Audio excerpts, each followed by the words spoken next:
machines interact like people, and bodies can be rebuilt from scratch. How will we wage war, fuel our need for power, commute to space? What life-saving innovations will be possible in the next 50 years?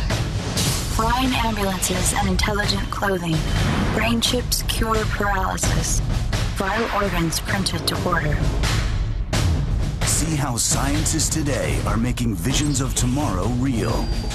Physicist and futurist Michio Kaku will guide you through the medical breakthroughs that will change your life. The future is closer than you think.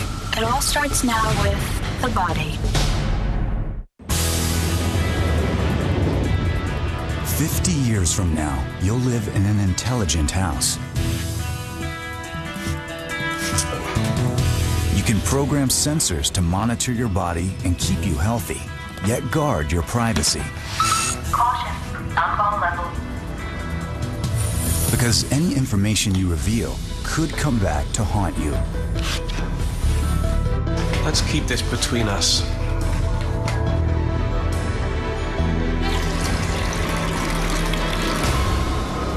Computer chips connect you to the entire city, including your insurance company. The good news is you'll live a lot longer because an agent gives you a remote physical every 3 days. The bad news? You'll have no secrets. Wait, the mucous membrane of the mouth? Send health memo immediately. Bonjour, Monsieur Degas. Here are a few more tips for your dental care. Brush your teeth regularly using the ultrasound toothbrush. Which will give away the fact that Alan was partying last night and his premiums will go up as a result. Thanks for your attention. You must be joking. Get the car, please. Alan's clothing looks quite ordinary, but that's deceptive because woven inside the fabric are dozens of tiny computer chips and sensors monitoring his health. When he puts on his clothing, he goes online. Now get this. If he's ever knocked unconscious, his clothes will automatically identify his coordinates, alert the authorities, and upload his entire medical history before the ambulance arrives. In the future, you will have a doctor in your clothing. In 2057, your clothes will contain biomedical sensors connected to a global network. Engineer Sundaresan Jayaraman has already developed a prototype, a smart shirt. What the smart shirt technology has done is it has enabled the ultimate integration between sensing, communication, and clothing. Jayaraman's breakthrough was to use polyester-like fibers that are as conductive as wire. He's pioneered an ingenious technique to weave a fine grid of these fibers into the cloth.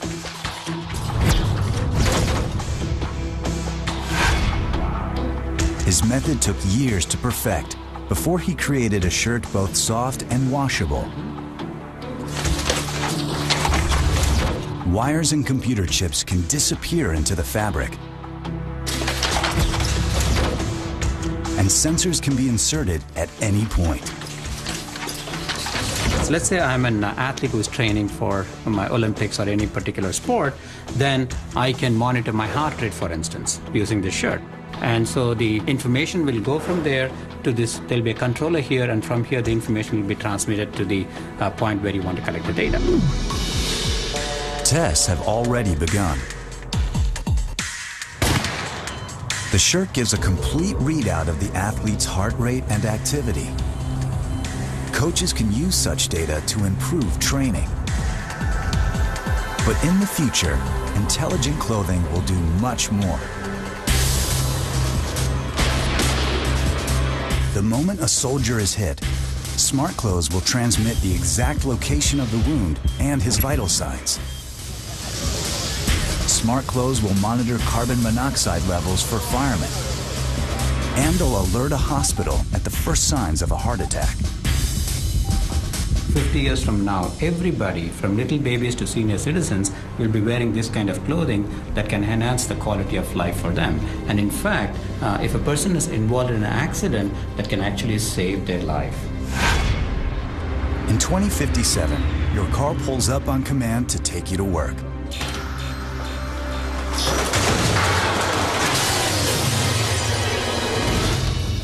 Today, a 3-story fall would probably kill you, but not in the future. In a split second, your clothes transmit the severity of your injury. Insurance status? We have clearance for ambulance. Initiate cause analysis. Alert hospital. Back. Yeah? Within 1 minute, help's on the way. It won't get stuck in traffic, it can land anywhere, and it's fast. As a kid, I used to watch Flash Gordon on TV and dream about having my own personal flying car. But you know, there are problems with that dream. Even for helicopters, they're bulky, expensive, and tricky to fly. And flying cars have always been problematic.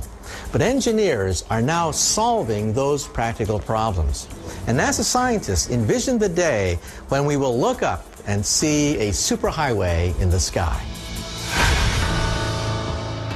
Engineer Paul Mueller has spent more than $75 million to build his dream. A good flying car is a vehicle that does a number of things.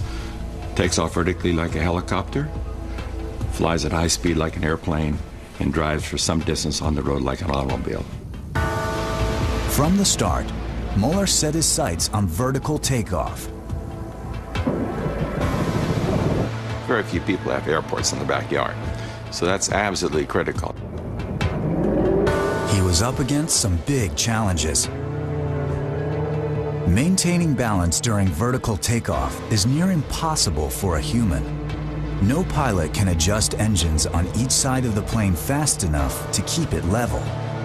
So Mueller is developing highly complex software linked to flight sensors to do the job. The Harrier uses such software. But this warplane costs millions more than the $100,000 Mueller hopes to charge for his Sky Car. And this isn't Mueller's only challenge. To take off vertically, Mueller needs engines that are powerful yet light. Instead of large aircraft engines, he's modified smaller engines called Wankels with just 2 moving parts. They power 4 propellers that tilt up to lift off and forward to fly. After decades of work, this is Mueller's Sky Car.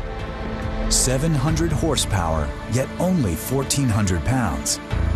It's designed to fly at 300 miles per hour, but can it actually take off? It does. For now, the Sky Car remains safely tethered while Mueller works out other kinks, like prop wash and noise. But within 20 years, he predicts police and rescue services will adopt his car. In 50 years, Mueller expects half of all Americans will be airborne.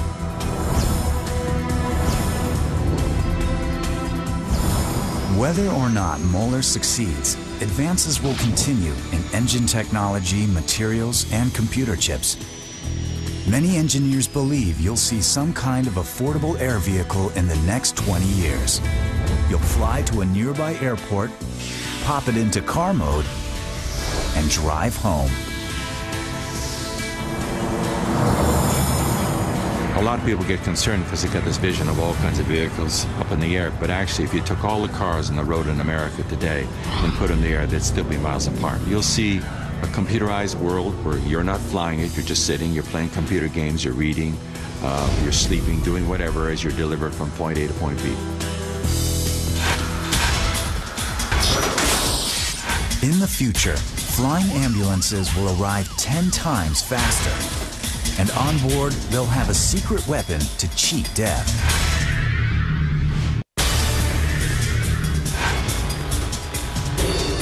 When you have a severe accident, brain cells can die within 6 minutes. The ambulance of tomorrow will not only reach you in time, it will carry a medical revolution that can save your life.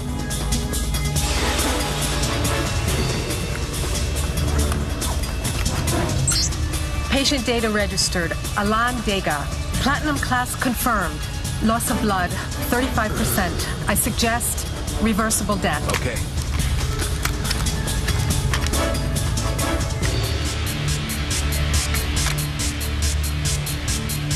After a severe accident or heart attack, every second brings us closer to death. So wouldn't it be great if one day we could somehow stop the clock? In the future, EMT crews could use a technique called reversible death or suspended animation. They will replace your blood with an ice-cold saline solution, dropping your body temperature to below 50 degrees Fahrenheit.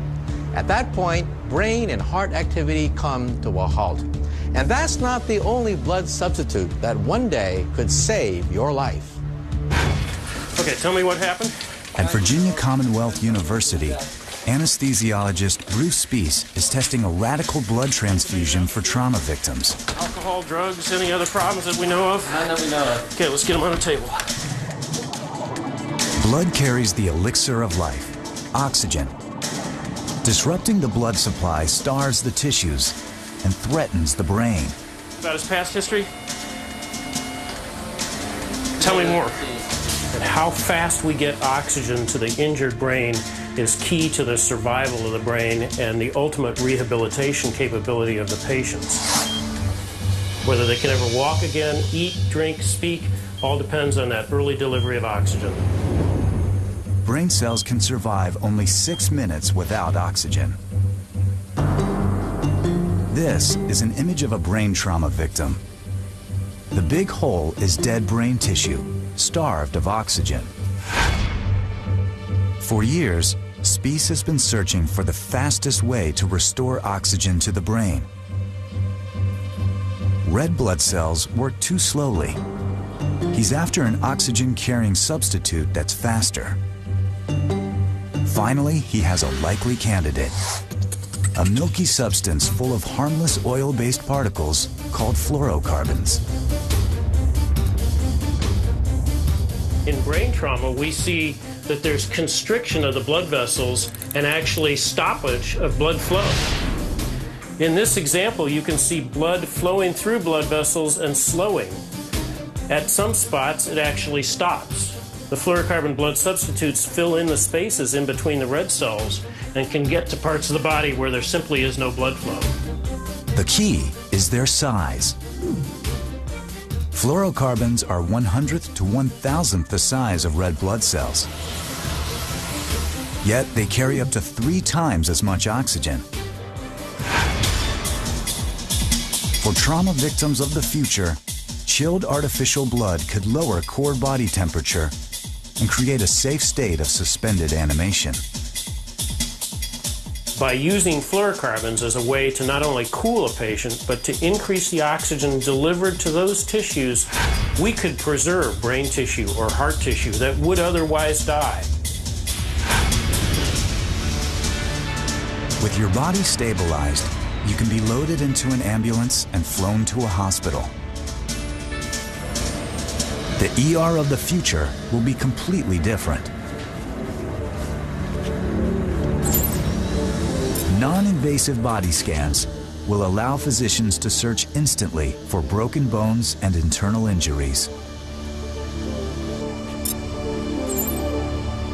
Diagnosis? Suspended animation, no brain activity, abnormal cardiac function, heavy compound fractures. Contusion of the spine, paraplegia likely. Not looking good.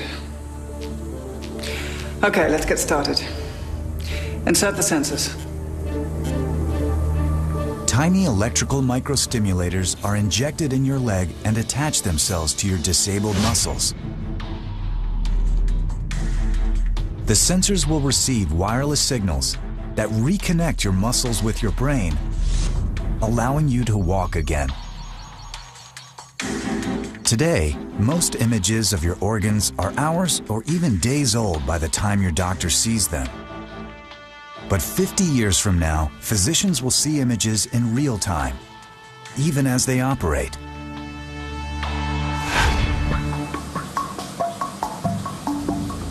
At the Oregon Health University, Jonathan Lindner is developing a new way to see the body using an unlikely tool: bubbles. Often when we're doing ultrasound of the heart, we're not able to see the detail that we need to make a clinical decision. So what we do is we make ourselves some tiny bubbles. We agitate this liquid, we inject it into the patient's bloodstream, and the bubbles make their way to the heart, and we're able to see, with these microbubbles, detail that we were not able to see before. Traditional ultrasound shows only the outlines of the heart muscles. Microbubbles light up the entire heart wall and can reveal damaged tissue. The concept is simple. Microbubbles act like tiny bells. When hit by ultrasound waves, they vibrate and emit waves of their own, revealing more detail. During the high-pressure peak, they contract. During the low-pressure troughs, they expand. And because of that, they essentially ring in the ultrasound field and produce very strong ultrasound signals. Engineering the bubbles is a science unto itself. First, Lindner mixes one of the body's fats with saline and dye. Then, he injects a gas into the liquid, activates a vibrating metal tip, and the bubbles form. In these magnified capillaries, you can see the bubbles flowing. 100,000 of them would fit on the head of a pin. In the future, microbubbles will do much more than produce better pictures. They'll act like guided missiles. Lindner is learning how to attach genes and drugs to the bubbles.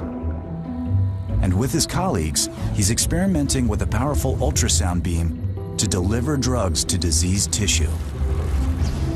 In order for us to do drug or gene delivery, what we do is we load up the bubbles, and then we use high ultrasound energy to pop the bubbles and drive our payload into tissue.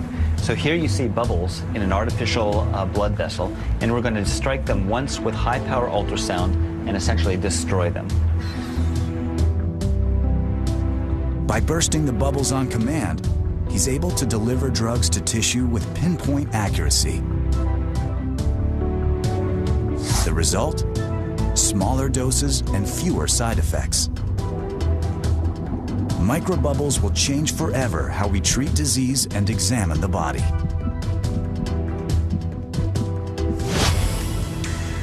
What in the world?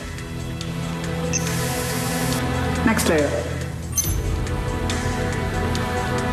Last time I saw an artificial heart was in 2040. This one's even made of real polymers. Looks like it took a hit. There's tearing near the energy cell. Clear case for a new heart. How's he insured? Platinum. Good for him. I'll need a tissue sample for the new heart before we bring him round. Building a heart from scratch is no longer just a dream. You're gonna open me up. From a few of your own cells, a new heart made by a printer.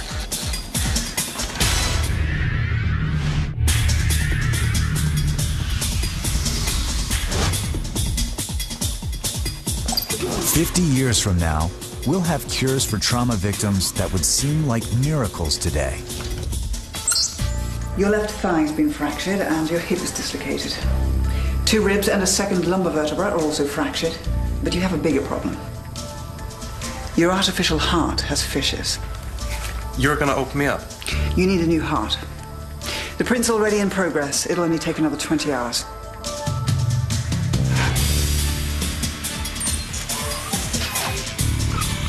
Iris scan identified. Marie Balzac.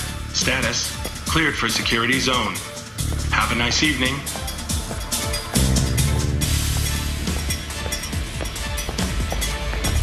In this high-security area, gene specialists have processed the patient's tissue sample. Now they are using it to print a heart. If your car gets banged up because you're in a car accident, what do?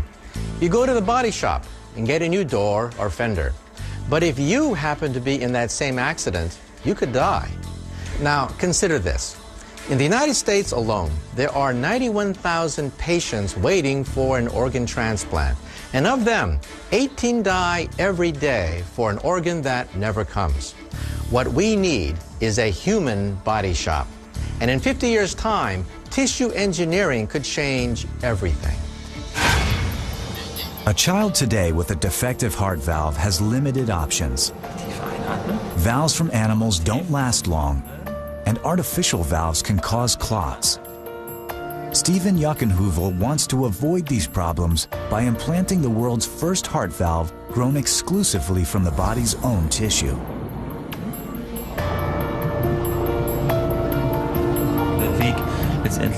We are moving away from engineering and mechanical replacements and trying to biologize more, to replace foreign materials step by step with the body's own tissue. Yuckenheuvel begins with a mold of a child's heart valve. First, he injects a mixture of heart valve cells and protein into the mold. Then, adds a blood clotting agent and other ingredients. Together, they bond like a superglue. Within an hour, he has the rough form of a heart valve, which he places in a bioreactor. Next, he adds nutrients and cells which normally line heart valve walls.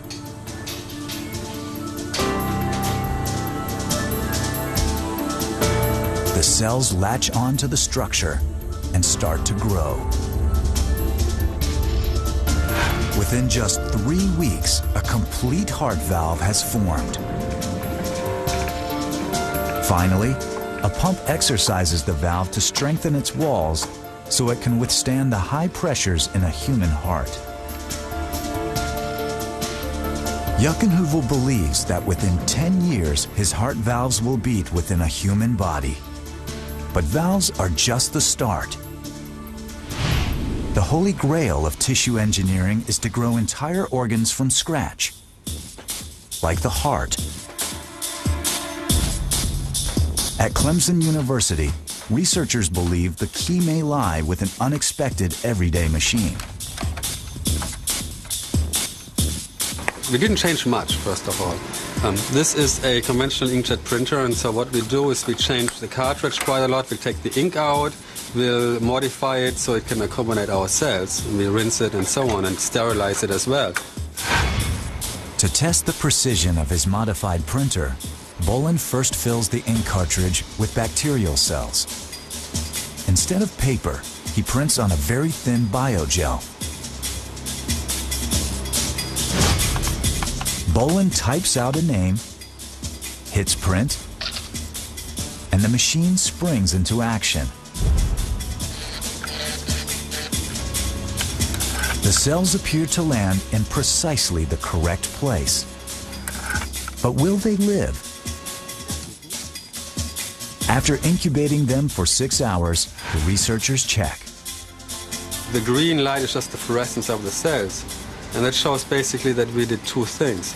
One is the cells were printed where we wanted them to be printed, and second is the cells divided so they survived the printing process. Next, he tries something much more difficult. Printing layers of actual heart cells in the same spot to build up a three-dimensional structure. Within a minute, he has created the world's first printed heart tissue.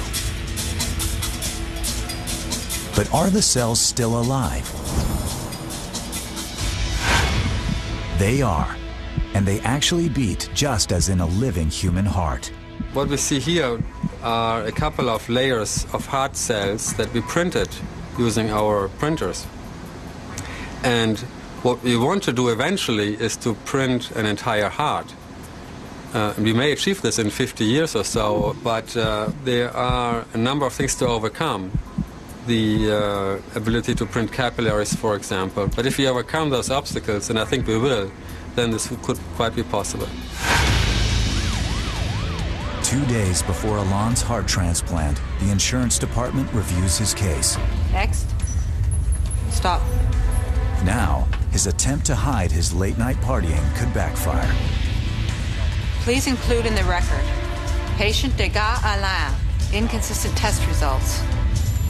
Urine sample from 7:34 a.m. does not match urine sample taken at 12:20 in our hospital.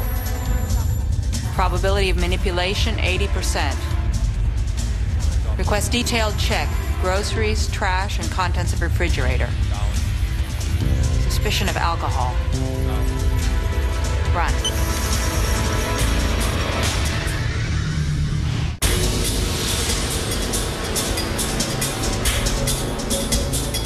"50 years from now, a replacement heart is manufactured on a printer. It's over here. In 24 hours, it will beat inside his body.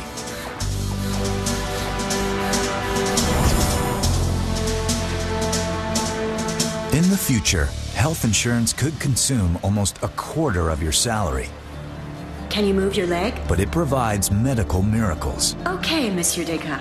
Now I'll activate the chip in your head. This single chip will help him walk again. Let's practice some walking.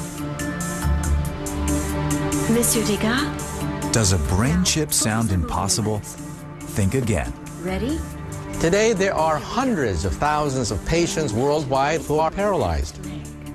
But in the future, we will have a computer chip that connects the brain directly to an arm or a leg, bypassing the injured spinal cord, and the paralyzed will walk again. Few people have thought as much about how to restore motion to paralyzed patients as John Donahue. For the last 20 years, he has been probing the mysterious signals of the brain. Every movement we make is controlled by brain cells called neurons. They emit millions of spikes of electricity, a storm of neural activity that is the secret language of the brain. Donahue wants to read it. The long-term goal was to see whether we could mathematically decode or translate the brain's language into something that a computer could understand and use. Matthew Nagel is paralyzed from the neck down. In 2004, he offered himself to Donahue for a daring trial. Donahue implanted an array of 100 tiny electrodes into his brain to find out if the area of the brain that controls Matthew's arm still functions. During the surgical procedure, our goal was to put this tiny sensor into the arm area of the motor cortex, the area of the brain where arm movement signals are generated. So this tiny platform sat on top of the brain, and the electrodes, about 1 millimeter long, would then go into the brain to pick up brain signals. So what we had hoped is that we could then record the patterns of brain activity that were still remaining after spinal cord injury, and in particular, we were interested whether just thinking about moving would allow us to drive a computer or other devices. The brain signals were relayed through a cord to a computer. Going to open the first email, which says congrats. It says you are doing a great job. But the second email, which states... Incredibly, within just a few days, he could move a cursor by thought alone. Next, I'm going to paint a circle. This circle was drawn simply by thinking. That's the best circle I can do. The next step for Matthew is to control an entire arm or hand again. But before he can do that, researchers need to learn much more about how the limbs work. That's the job of computer scientist Michael Black. Using reflective markers and video cameras, he is capturing the motion of a hand and analyzing it in a computer. His goal is to learn how the brain controls the hand. To simply open a bottle, your hand uses all 15 joints in the fingers. But to Black's surprise, the brain doesn't control each joint individually. Instead, it seems to take shortcuts. For example, you can't move the joints of your fingers independently. The first and second joint of this index finger move in concert with each other. And what we're searching for is how all the fingers move together in a coordinated fashion. to try and uncover the representation the brain might use to move the fingers in that way. If a limited number of commands from the brain can control hand movements, then it may be possible to discover how the brain controls limbs as well. In the future, a brain chip implanted at the base of the skull may transmit the brain's commands to a receiver further down the body, bypassing an injured spinal cord. The receiver then decodes the commands and sends them to the limbs. We're at the beginning of this age of neurotechnology, and what I want to see is that we can have a physical repair of the nervous system. And what I mean is that someday you'll be sitting here interviewing someone and they'll be moving their hands, they'll be walking around, they'll be talking, and they will tell you that I'm in fact spinal cord injured, but I've been repaired by a BrainGate chip in my motor areas that have reconnected my arms and my legs, and I play sports, I live a normal life. In 50 years, brain chips will allow trauma victims to manipulate their limbs, but one has gone further.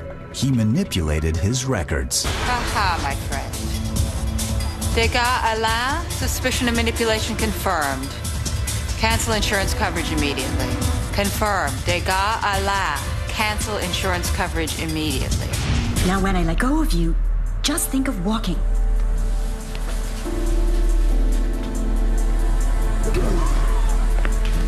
What were you thinking? What?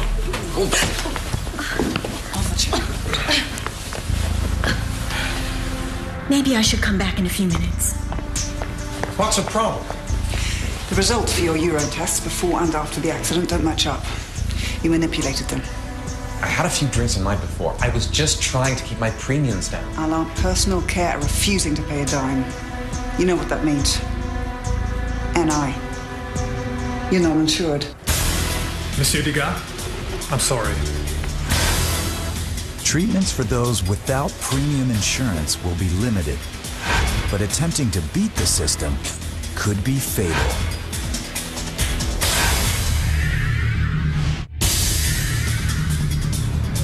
In 2057, a patient loses his insurance, loses an operation, and stands to lose his life. Oh no. But another patient's loss could prove his salvation.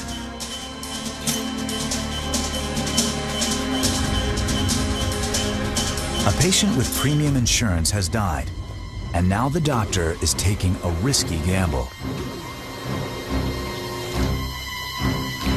Sorry, Jacques.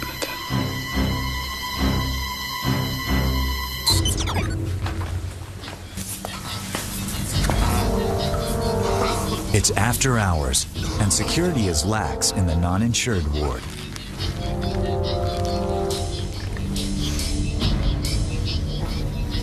Marie, what are you doing here? Everything we do from now on could cost me my job.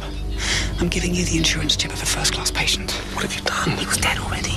There's a way to adjust the machine so that he looks like he's still alive to central monitoring. Are you crazy? What are you going to do with the other guy? On paper, he'll die 2 days later. I'm going to build the heart to his chip and then operate on it. And then operate on you as planned tomorrow. Then I'll switch the chips back. To insurance, it'll look like he died in surgery. What if you get caught?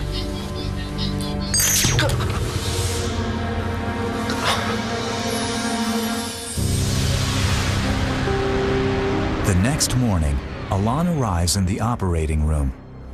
His custom-printed heart is ready. Now, who have we got here?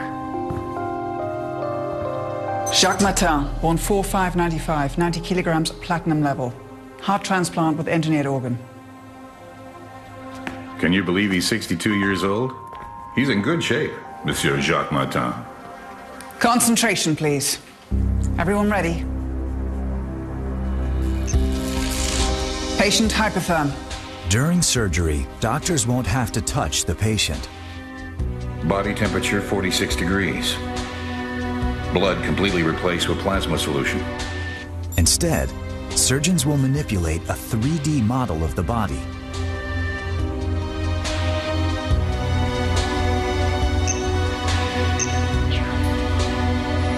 Stop.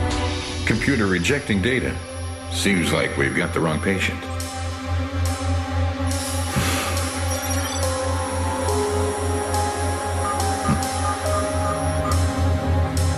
There we go. Piece of junk. No kidding.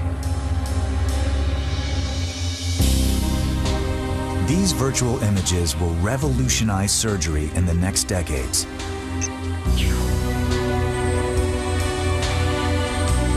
With a click, doctors can switch from a scalpel to a saw.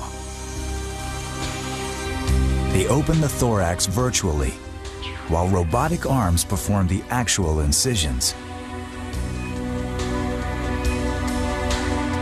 Are all the main arteries blocked? Yes, you can remove the organ.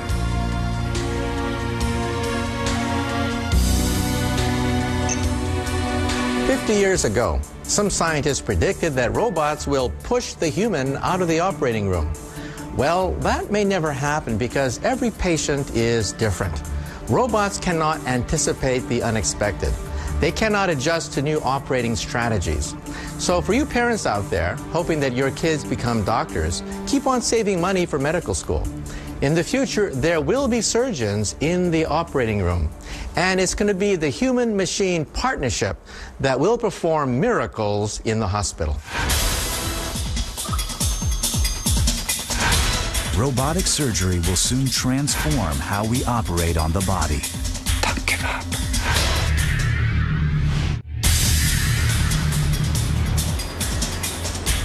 The operating room of the future will be nothing like today's. And the change can't come too soon for doctors in Leipzig, Germany, who perform open-heart surgery 3,000 times a year. They need specialized instruments for these risky operations. But today, their tools have reached their limits. The surgeon works with extreme precision, but for modern surgical techniques that's not precise enough. When you're operating inside the patient with long instruments, you need to have millimeter, even sub-millimeter precision. That means we need to develop instruments which are an extension of the surgeon's hand inside the patient's body. 50 years from now, most surgery will be robotic. In Leipzig, physicians are testing a robotic system that merges man and machine. Using a pig's heart, a surgeon practices a bypass. A control panel transmits his hand movements to these tiny instruments. The robot has 3 arms. 2 perform the surgery, while the third holds 2 small cameras that provide stereoscopic images.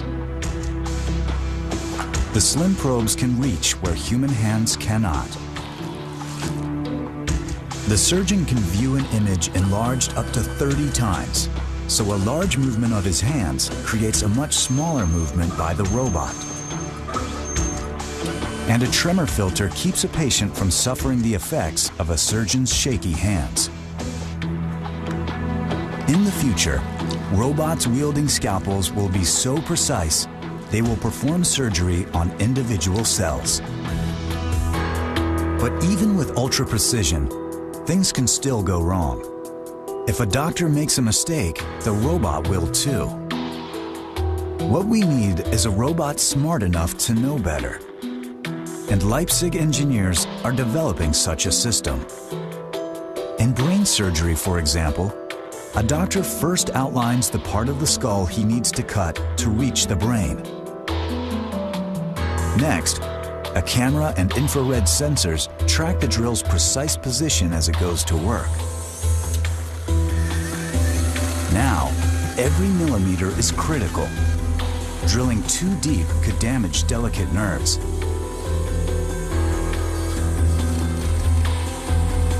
If the surgeon strays out of the marked area, the drill stops before damage is done. Think of it as an emergency brake for doctors.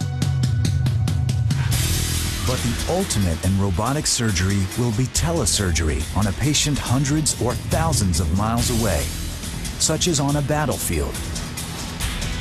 A trauma pod will pick a wounded soldier up. A CT scanner will image the body. A doctor on another continent will be able to administer anesthesia. Then, guide a team of surgical robots to remove the metal fragment. cauterize the bleeding, and close the wound with surgical glue.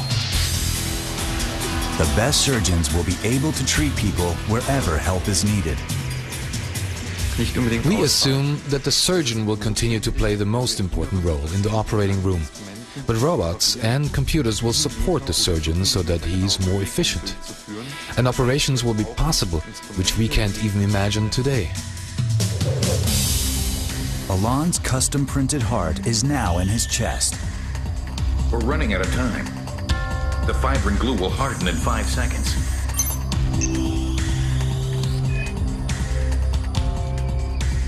Fibrin glue solid. Okay. Unblock the main arteries. All open. Can I revascularize him? Yes. Inject his own blood. Quickly, please. Injecting. 2.5 liters per minute. 2 channels.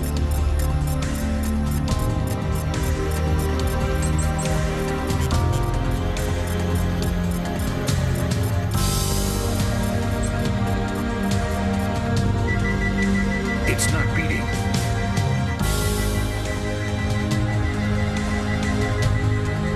Come on, come on.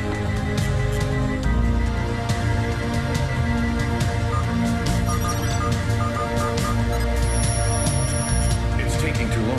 Don't give up. He's got only 20 seconds left. Come back.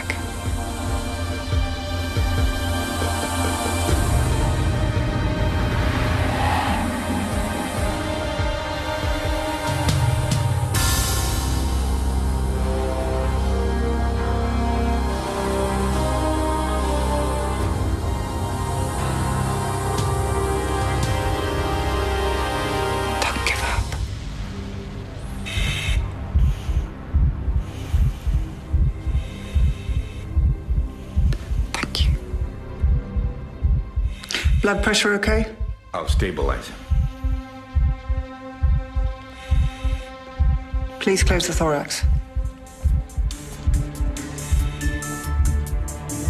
If I can afford all these high-tech treatments, I personally wouldn't mind living to be the ripe old age of 200 years, to see beyond my years, to see the future of the human race. And how about you? Well, one thing we know for sure, hold on to your hats, because in the next 50 years, it's going to be a wild ride.